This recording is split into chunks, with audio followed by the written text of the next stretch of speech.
Here we go. Here we go. And happy Sabbath, everyone. Welcome to Word Redeux 135. Howdy, Andrew. Hey. That hopefully Kelly will pop back on. Maybe not, though.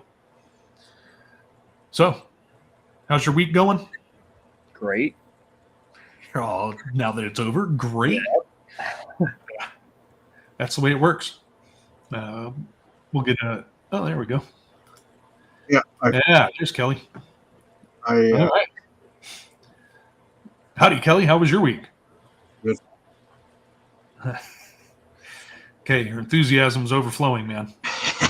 Calm down. Yeah. All right, so this week we are continuing on in the Word in the book of 2 Samuel with chapters 3 and 4. And if you want to come out of Babylon, go to c2kreport.com and click on the link for the free classes. You will learn a lot, trust me. And that, don't forget to like, share, and subscribe, and ring the bell. The bell. That if you don't have a huge library at home, you can go to BibleStudyTools.com, BibleHub.com, eSword.net, BlueLetterBible.org, and KingJamesBibleOnline.org, which has both versions of the King James Bible. What people think is the King James Bible. So, let's see. Let's see here. We've got more people coming in, which is good. Right. We got them. And awesome sauce. All right. Anybody got anything specific we want to pray for?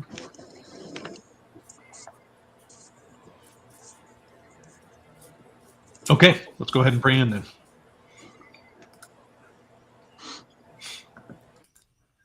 Heavenly Father, thank you very much for giving us this time to come together so we can fellowship and study this awesome compilation of books that you've left us to go through. We would ask you to give everybody here, now, and in the future your spirit of knowledge and wisdom so that we can get the message that you need each of us to receive, both corporately and individually. And we thank you for that. We thank you for those people that you have recovered from illness and restored. We're very grateful for that. And we would just ask you to be with all the families of the people that died in the air crash in Louisville, both the crewmen and the people on the ground. And ultimately use it for your glory. We thank you for that. Bless you. In Jesus Yeshua's name. Amen. Okay. Does anybody remember the order we said? Okay, Kelly, you said you were going to go first, right? Yep. All righty. Which Samuel? Second. Chapter 3. And let me get the screen up. 1 through 17, you say? Yes, sir. Okay, we got that. And this. And then that. All right. There you go, man. Ready when you are.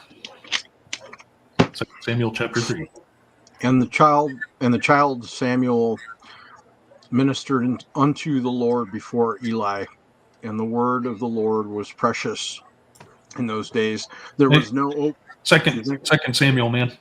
Second? Yep. The book of 2. Let me see. Right after 1st. Yep. I went to the... There we go. Chapter 2 or 3? Chapter 3. 2 Samuel 3.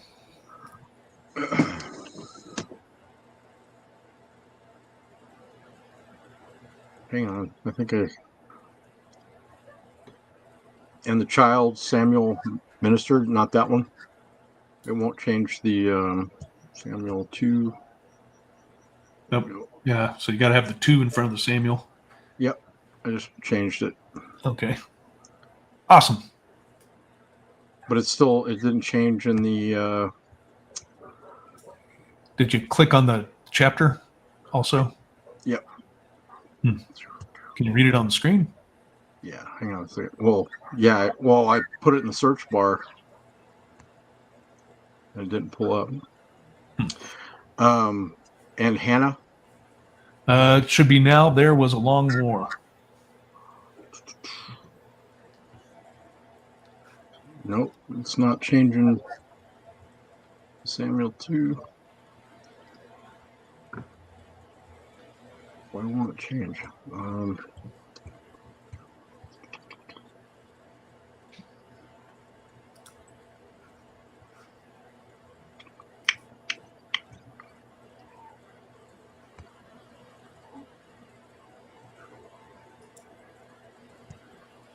You'll have to go ahead of me then. All right, man. So I'll figure out how to work this. All righty. Yeah. Now, there was a long war between the house of Saul and the house of David, but David waxed stronger and stronger, and the house of Saul waxed weaker and weaker. And unto David were sons born in Hebron, and his firstborn was Ammon of Ahinoam, the Jezreelitess, and his second, Chileab of Abigail, the wife of Nabal the Carmelite, and the third, Absalom, the son of Maacah, the daughter of Talmai, king of Geshur, and the fourth, Adonijah, the son of Haggith, and the fifth, Shephatiah, the son of Abital, and the sixth, Ithream, by Eglah, David's wife. These were born to David in Hebron, and it came to pass, while there was war between the house of Saul and the house of David, that Abner made himself strong for the house of Saul. And Saul had a concubine whose name was Rizpah, the daughter of Aiah. And Ishbosheth said to Abner, Wherefore hast thou gone unto my father's concubine? Then Abner was very wroth for the words of Ishbosheth, and said, Am I a dog's head, which against Judah do show kindness this day unto the house of Saul thy father, to his brethren, and to his friends, and have not delivered thee into the hand of David, that thou chargest me today with a fault concerning this woman? So do God to Abner, and more also, except as the Lord hath sworn to David, even so I do to him, to translate the kingdom from the house of Saul, and to set up the throne of David over Israel and over Judah, from Dan even to Beersheba. And he could not answer Abner a word again, because he feared him. And Abner sent messages to David on his behalf, saying, Whose is the land? Saying also, Make thy league with me, and behold, my hand shall be with thee, to bring about all Israel unto thee. And he said, I will make a league with thee, but one thing I require of thee, that is, thou shalt not see my face, except thou first bring Michal, Saul's daughter, when thou comest to see my face. And David sent messengers to Ishbosheth, Saul's son, saying, Deliver me my wife Michal, which I espoused to me for 100 foreskins of the Philistines. And Ishbosheth sent and took her from her husband, even from Phaltiel, the son of Laish. And her husband went with her along, weeping behind her to Bahurim. Then said Abner unto him, Go, return. And he returned. And Abner had communication with the elders of Israel, saying, You sought for David in times past to be king over you. You caught up yet? Yeah, I'm there. You want me to start? Yep.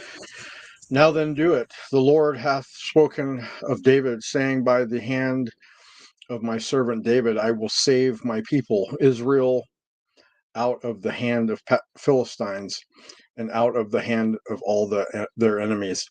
And Abner also spake in the ears of Benjamin, and Abner went also to speak in the ears of David and Hebron, all that seemed good to Israel, and that seemed good to the whole house of Benjamin. So Abner came to David to Hebron, and 20 men with him.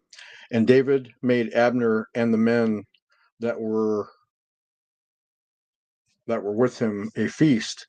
And Abner said unto David, I will arise and go, and will gather all Israel unto my lord the king, that they may make a league with thee, and that thou mayest reign over all thine heart desireth. And David sent Abner away, and he went in peace,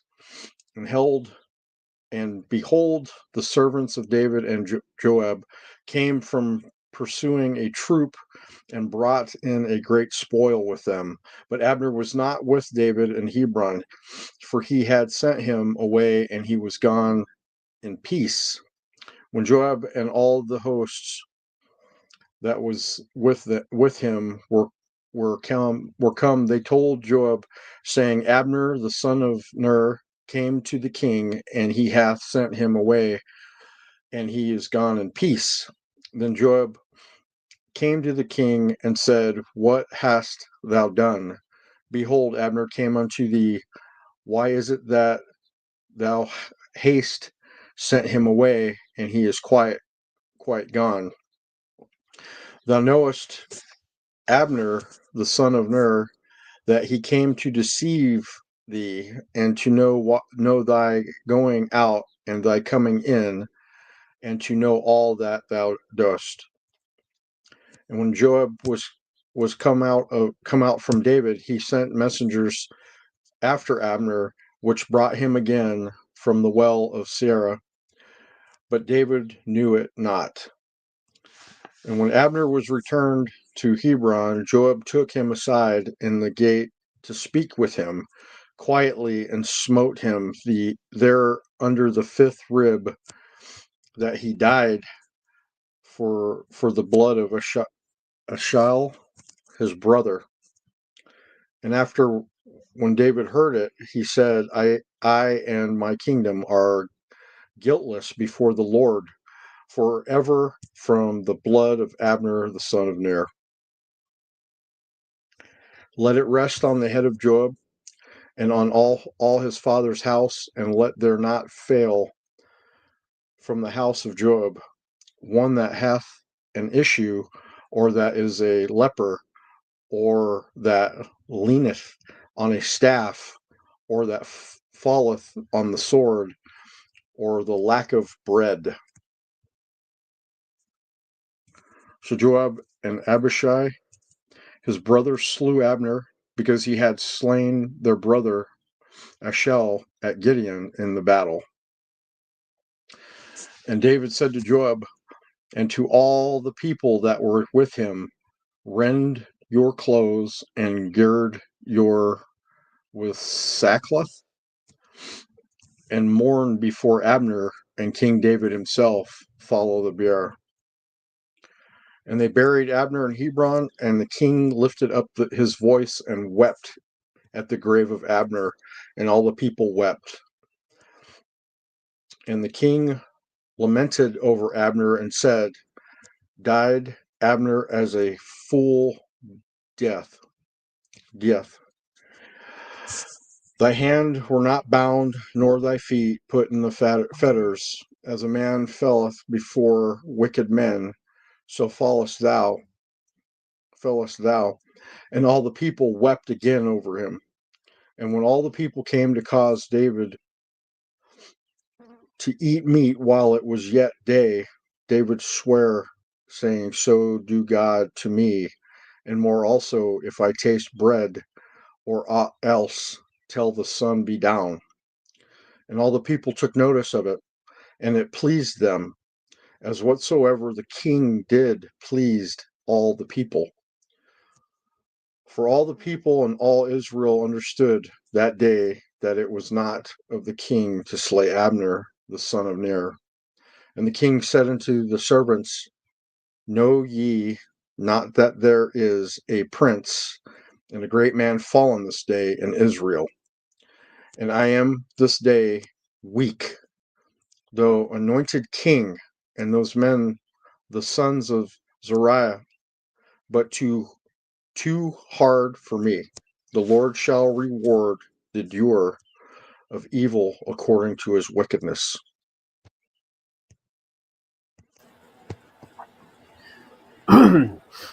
When Ishbosheth, the son of Saul, heard that Abner had died in Hebron, he was very disheartened, and all Israel was afraid. Now Saul's son had 2 men who were in charge of raiding units. One was named Baanah and the other Rechab. These were sons of Rimmon the Beerothite, who was a Benjaminite. Beeroth is regarded as belonging to Benjamin, for the Beerothites fled to Gittaim and have remained there as resident foreigners until the present time. Now Saul's son Jonathan had a son who was crippled in both feet. He was 5 years old when the news about Saul and Jonathan arrived from Jezreel. His nurse picked him up and fled, but in her haste to get away, he fell and was injured. Mephibosheth was his name. Now the sons of Rimmon the Beerothite, Rechab and Baanah, went at the hottest part of the day to the home of Ishbosheth, as he was enjoying his midday rest. They entered the house under the pretense of getting wheat and mortally wounded him in the stomach. Then Rechab and his brother Baanah escaped. They had entered the house while Ishbosheth was resting on his bed in his bedroom. They mortally wounded him and then cut off his head. Taking his head, they traveled on the way of the Rift Valley all that night. They brought the head of Ishbosheth to David in Hebron, saying to the king, "Look, the head of Ishbosheth, son of Saul, your enemy who sought your life. The Lord has granted vengeance to my lord the king this day against Saul and his descendants." David replied to Rechab and his brother Baanah, the sons of Rimmon the Beerothite, "As surely as the Lord lives, who has delivered my life from all adversity, when someone told me that Saul was dead, even though he thought he was bringing good news, I seized him and killed him in Ziklag. That was the good news I gave to him. Surely when wicked men have killed an innocent man as he slept in his own house, should I not now require his blood from your own hands and remove you from the earth?" So David issued orders to the soldiers, and they put them to death. Then they cut off their hands and feet and hung them near the pool in Hebron. But they took the head of Ishbosheth and buried it in the tomb of Abner in Hebron.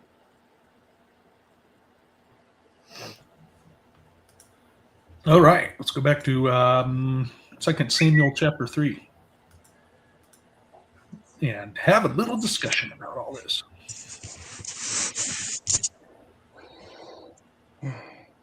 All right, so interesting. We're basically still in this power struggle. We're reading about this power struggle between those that backed Saul and those that are backing David. But those backing David are getting stronger and stronger. In that, so what'd you get out of the first part of this, if anything?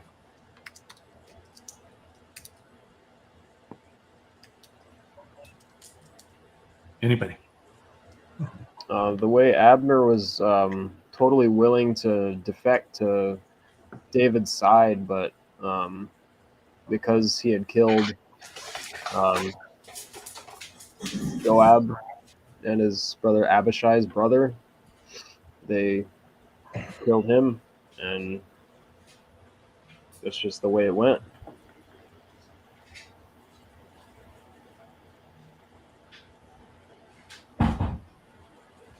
You know, he could have been like a strong leader on David's side, you know, with all this inside information and things like that, but Right? short.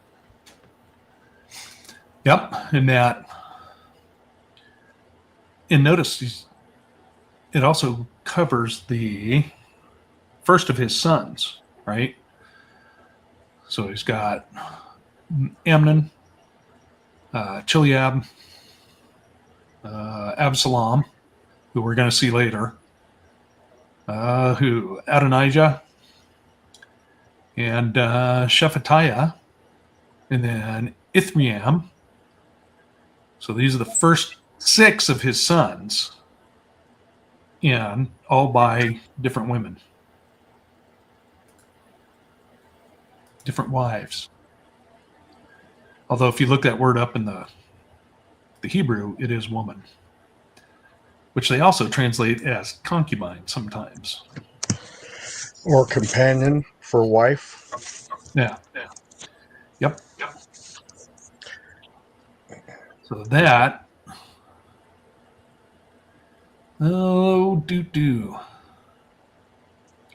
So, very interesting. He sends Abner out with this message to unite the two different houses, the house of Judah and the house of Israel, and then unite them back into the kingdom of Israel under David.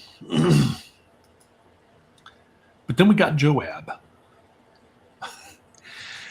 And he basically sets up Abner. He's like, hey, dude, come over here to the city gate and let me talk to you, man. Slice. Yeah. Puncture slice. The puncture sever. Anyways, does that constitute murder? I would think so. Does it constitute murder under God's law?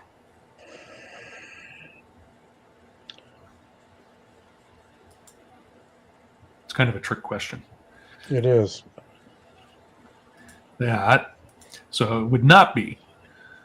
And that because remember how they have the whole cities of sanctuary, where if somebody kills somebody, they're supposed to go to a city of sanctuary until it changes of high priest and have the case heard. But if they don't go to that city of sanctuary and one of the family members executes vengeance, then it's not held against him. And that's what we see with David saying this. After Joab guts him, and he's like, let it rest on the head of Joab and all his father's house, but it's not on my head. So we're gonna see this kind of get compounded in a couple of chapters.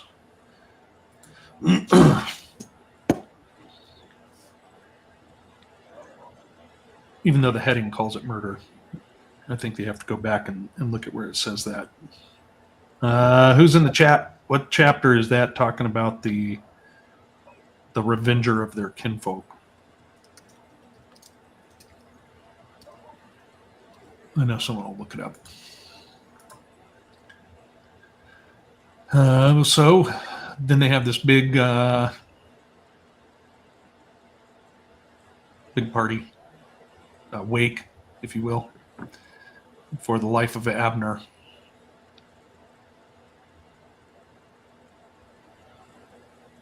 You guys got anything else for the end of the chapter? No.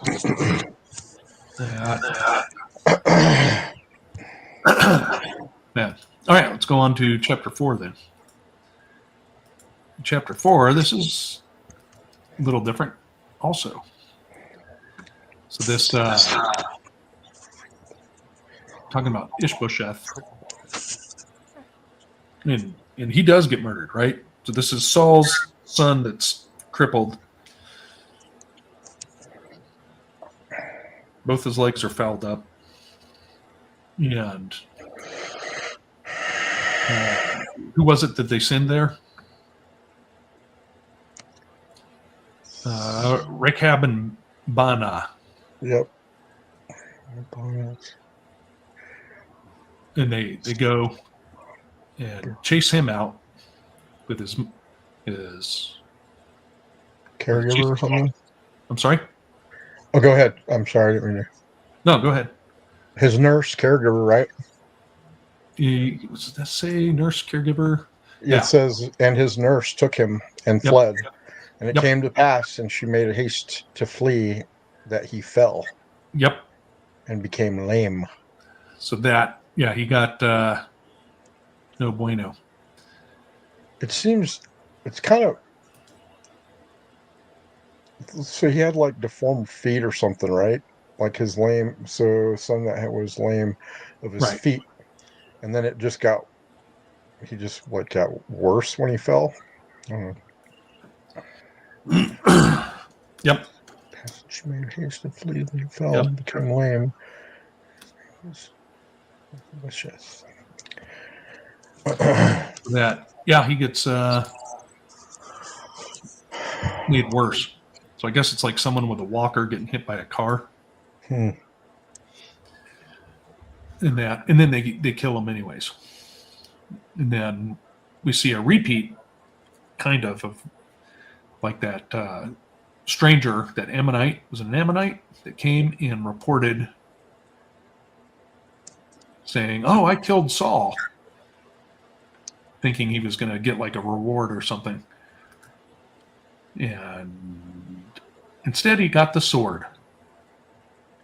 Not a reward, but a sword. The fifth room brother escaped. Yep. Chamber Excuse me. beheaded him and took his head through the plan. So what do you think? What's the purpose after David commands that these people that killed him to be executed? What's the purpose of cutting off their hands and feet?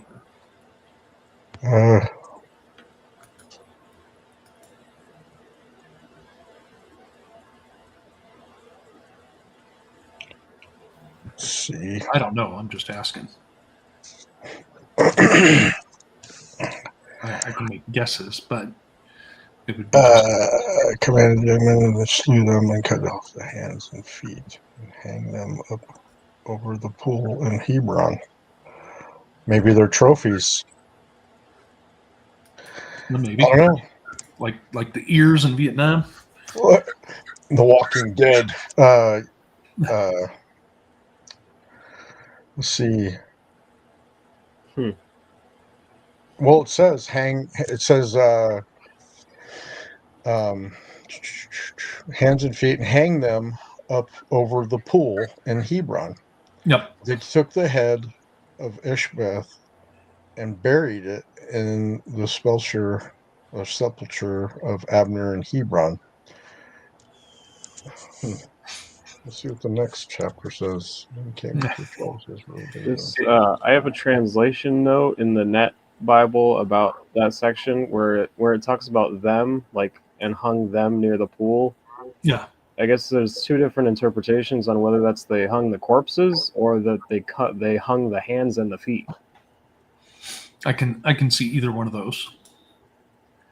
But I bet if you take it into the original Paleo Hebrew, you'll get a better picture of it.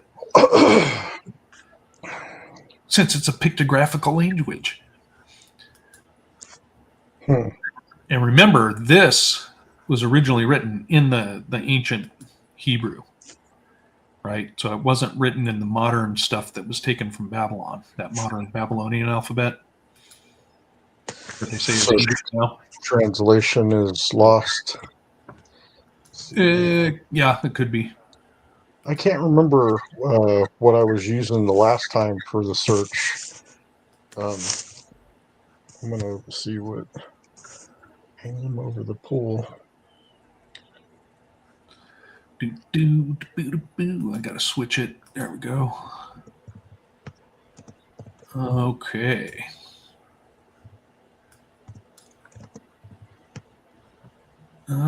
Slew them, cut them off their hands and their feet, and hanged them up. Well, the word "them" is added. Right? That's why it's in italics. So, hanged up, Hebrew 5:1:8, tala, primitive root to suspend, to gibbet.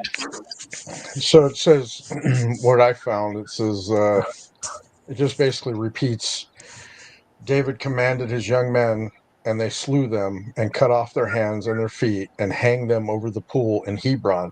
But they took the head as well. It's just basically repeating what was Said in the scripture. let me see. Let me change that.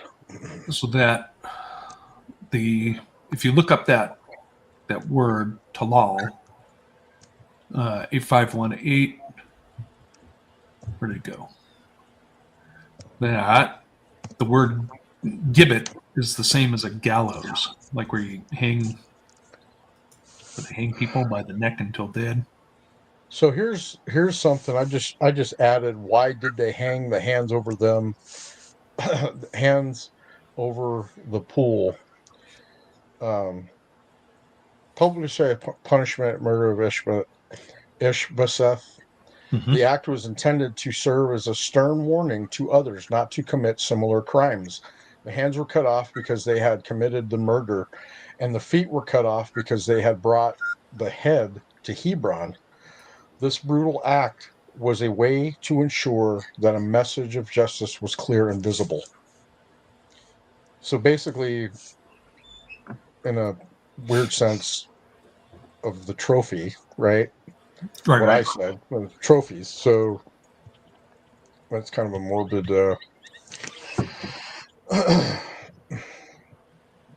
That's rough saying, "Oh, it's a trophy," but in here it's like an explanation. Hey, it's a stern warning not to do this again, or Right. to others not to do stuff like that. Now it's interesting too because it doesn't say how long they were hanged there. That's also back in the law. It talks about you have to remove a hanged body by sundown, otherwise it brings a curse.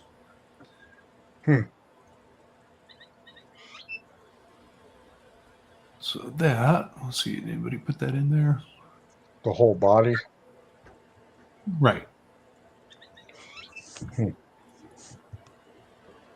Yep. Very interesting. So that's a good discussion.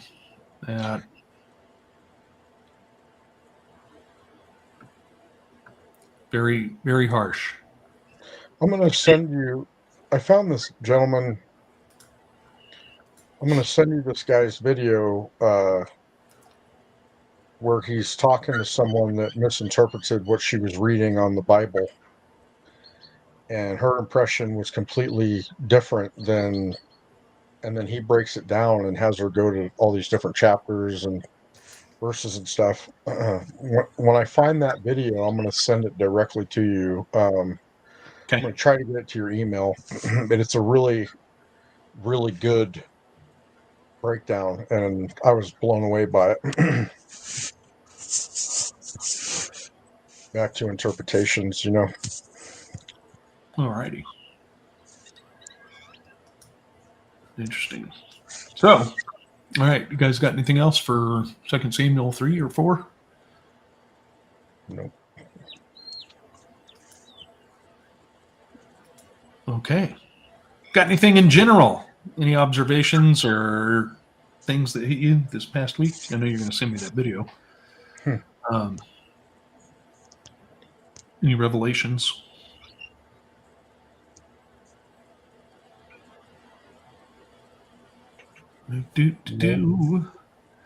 Let's see. Will this get the video banned? What? This message from Stone's Throw to Margaret. We'll see. We'll see what happens. Boron is some interesting stuff, though. Boron, copper, and what is the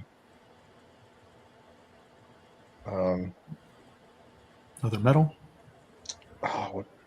There's like a gold, like a colloidal silver, and then there's colloidal gold. All that stuff is good for you.